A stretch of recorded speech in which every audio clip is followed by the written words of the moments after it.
Let's go. चुड़ैल की बांसुरी। एक सुहाना सा दिन होता है और मगन, रामलाला, चंदन, राजन, तपन और गोलू के पापा गांव के बरगद के पेड़ के नीचे बैठकर अपनी शाम की गपशप कर रहे हैं। अरे रामलाला और चंदन, तुम्हारी फसल कैसी चल रही है इस साल? अरे बंधु क्या बताएं, बारिश ने तो परेशान कर रखा है। सही बात, बारिश की कमी ने दिमाग खराब कर दिया है। सरपंच गांव वालों के लिए एक खबर लेकर आता है। अच्छा मेरे गांव के भाइयों, सुनो जरा। हमारी सरकार ने किसानों के लिए शहर में एक सेमिनार का आयोजन किया है, जिसमें वो खेतों के बारे में और भी कुछ जानकारी देंगे। तो मुझे लगता है कि हमें वहां जाना चाहिए। सरपंच जी, मेरे खेतों में कीड़ों ने परेशान कर दिया है, उसके लिए कुछ जानकारी मिलेगी क्या? बिल्कुल, तुम्हारे खेतों के बारे में तुम्हें सारी जानकारी देंगे। बोलो, तुम तीनों को जाना चाहिए, बहुत फायदा होगा तुम्हें उससे। ये कहकर सरपंच वहाँ से चला जाता है और तीनों सोचते हैं कि वो शाम के वक्त मैदान पर मिलेंगे और वहीं से रवाना हो जाएंगे। तीनों दोस्त मैदान पर मिलते हैं और जैसे ही निकलना शुरू करते हैं तभी एक बांसुरी की आवाज सुनकर वो भी उसी ओर सम्मोहित स्थिति में चलना शुरू कर देते हैं। कुछ बच्चे हर बार की तरह अपना दोपहर का फुटबॉल का गेम खेल रहे हैं। पकड़ लिया, पकड़ के दिखा मुझे, इतना भी नहीं कर सकता। अच्छा, कितना भागेगा? आखिरकार तो मेरी पकड़ में आ ही जाएगा। हाँ, तुझे पता नहीं तपन, राजन कितनी तेज दौड़ लगा सकता है। खेलते खेलते अचानक से एक बांसुरी की मीठी आवाज सुनाई पड़ती है।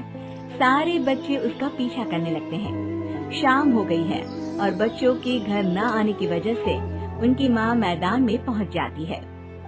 राजन बेटे, अरे ओ राजन बेटे, किधर चले गए? इतनी देर हो गई, घर वापस क्यों नहीं आए बेटे? तपन बेटा, चलो घर, शाम हो गई है, कितना खेलोगे? और गोलू, ओ गोलू। तीनों की माँ एक दूसरे को देखने लगती है और उन्हें एहसास होता है कि उन तीनों के बेटे घर आए ही नहीं। अरे राजन और गोलू की मम्मी, आप इधर? राजन और गोलू घर नहीं आए क्या अभी तक? नहीं तो दोपहर में राजन मुझे बताकर गया था कि वो तपन और गोलू के साथ खेलने जा रहा है। मैंने सुना है कि गांव में एक चुड़ैल घूम रही है, कहीं वही तो नहीं ले गई ना हमारे बच्चों को? ऐसा कुछ नहीं हुआ होगा, हम तीनों अलग अलग जगह ढूंढते हैं, इधर ही खेल रहे होंगे तीनों बच्चे। ये कहकर तीनों बच्चों की माएं उन्हें ढूंढने निकल गयी। बहुत देर हो गई और फिर भी तीनों बच्चे मिले नहीं। तीनों की माएं मैदान पर फिर से मिलती हैं। सुनिए जी, ये तीनों मिल ही नहीं रहे और मेरे दिमाग में बहुत बुरे बुरे ख्याल आ रहे हैं। आप चिंता मत कीजिए, हम सरपंच से जाकर बात करते हैं, वो हमारी मदद करेंगे। गोलू की माँ सही कह रही हो, चलो चलते हैं। एक उम्मीद की आशा लेकर तीनों अपने बेटों की फिक्र में सरपंच के घर जा पहुंचती है। सरपंच अपनी शाम की चाय पी रहे हैं और अखबार पढ़ रहे हैं। तभी तीनों की माँ हड़बड़ी में भागकर उनके पास आती है। अरे अरे, आप तीनों इतनी डरी हुई क्यों हो? क्या हुआ? ऐसी क्या बात हो गई? तिवारी जी, हमारे लड़के दोपहर से खेलने गए हैं और अब तक लौटे नहीं हैं।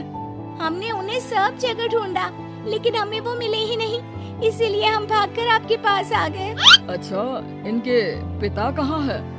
ये कुछ काम के लिए शहर गए हैं, इसीलिए हम भागकर आपके पास आए हैं। हाँ, मैं उसके बारे में भूल ही गया था। एक काम कीजिए, मुझे उस जगह लेकर चलिए जिधर वो आखिरी बार खेल रहे थे। सरपंच घर से एक डंडा लेकर तीनों के साथ मैदान की ओर निकल पड़ते हैं।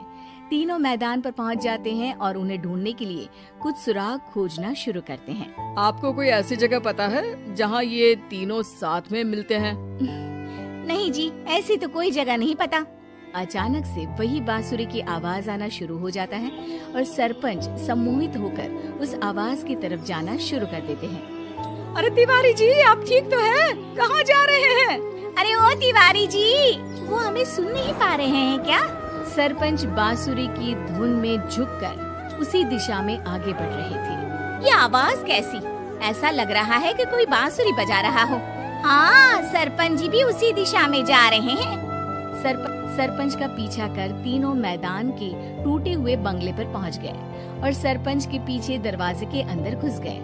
तीनों बंगले के अंदर झांकते हैं तो देखते हैं कि बहुत अच्छे से संभाला गया है बंगला। उतने में एक हंसी की आवाज आती है। मेरी बांसुरी, तूने मुझे आज तक कभी तंग नहीं किया। हमेशा अपने जादू से लड़कों को खींच लाती है। ये बोलते ही राजन की माँ को तीनों बच्चे और उनके पिता वहाँ चुड़ैल के पास लेटे हुए दिखते हैं। अरे वो देखो गोलू के पापा। अरे रे, अरे गोलू की माँ, अब चुप रहिए ना जरा। उस चुड़ैल ने देख लिया तो हम भी फंस जाएंगे। इन्हें बचाएगा कौन? लगता है ये शहर गए ही नहीं और इस चुड़ैल ने इन सबको भी यही बुला लिया है। अब हमें इन्हें छुड़ाना होगा। एक काम करते हैं। राजन की मम्मी गोलू और तपन की मम्मी को एक प्लान बताती है। बिल्कुल सही कह रही हो राजन की मम्मी। चलो आज इस चुड़ैल को मजा चखाते हैं। तीनों माएं अपने छुपने की जगह से बाहर निकलती हैं और एक्टिंग करना शुरू कर देती है। ये तो बढ़िया है। अब इसका असर औरतों पर भी हो रहा है। वाह जी वाह। तीनों माएं चुड़ैल की थोड़ा करीब आती हैं। राजन और गोलू की माँ चुड़ैल को पकड़ लेते हैं और तपन की माँ बांसुरी हाथ से पकड़कर तोड़ देती है। अरे पागल औरत, ये क्या कर दिया? मेरी बांसुरी को तोड़ दिया। अब मेरी शक्तियाँ खत्म हो जाएगी। तुम्हें तो अरे तुझे क्या लगा चुड़ैल कहीं की हमारे बच्चों को और पतियों को हाथ लगाएगी तू? बांसुरी टूटने की वजह से चुड़ैल खाक होकर गायब हो जाती है और सारे लोगों की आंख खुल जाती है।